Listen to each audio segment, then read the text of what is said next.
नमस्कार। खबर हिमाचल से में आप सभी का स्वागत है। मैं हूं आपके साथ शिवानी।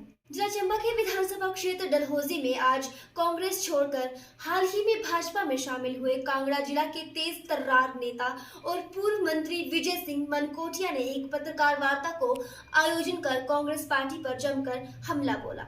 उन्होंने इस दौरान स्थानीय विधायक आशा कुमारी पर भी निशाना साधा।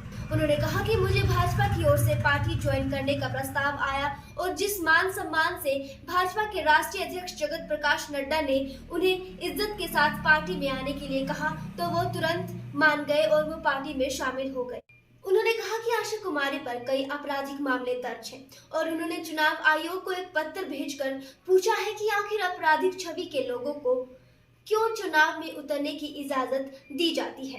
उन्होंने कहा कि ओपीएस को एक चुनावी मुद्दा बना दिया गया है और इस मामले को खूब उछाला जा रहा है।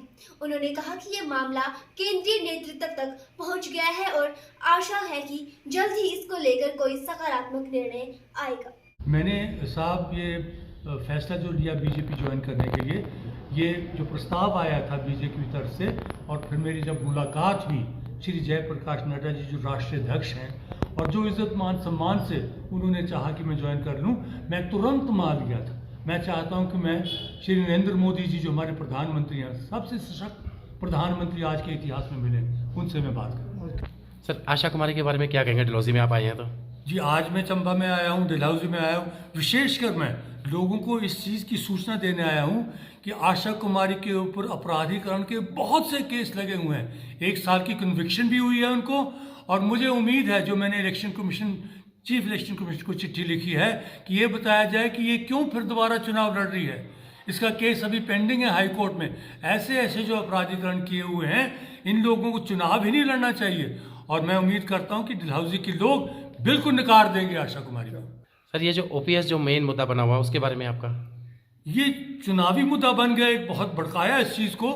लेकिन मैं समझता हूँ कि जो संकेत हमें मिले हैं, राष्ट्रीय नेतृत्व तक ये मामला पहुँच गया है, हमारी तरफ से भी पहुँचा है और शायद बहुत जल्दी इसके ऊपर हमारा राष्ट्रीय नेतृत्व जो है, चाहे वो प्रधानमंत्री हों, चाहे वो गृह मंत्री हों, चाहे जयप्रकाश नड्डा, ऐसे स्तर के जो बड़े बड़े नेता हैं, इसके ऊपर विचार करके अब कोई ना कोई, मैं समझता हूँ कोई अच्छी सी घोषणा जो है वो करेंगे, ताकि ये गुमराह जो कर रही है कांग्रेस पार्टी, इनको ऐसी बात नहीं है। हमारी केंद्र में जो नेतृत्व है जरूर सहानुभूति से इनका मसले का हल करेंगे। इस समय जो आप चुनाव प्रचार के लिए पूरे हिमाचल में चले हुए हैं, तो उसके बारे में आप क्या बोलेंगे?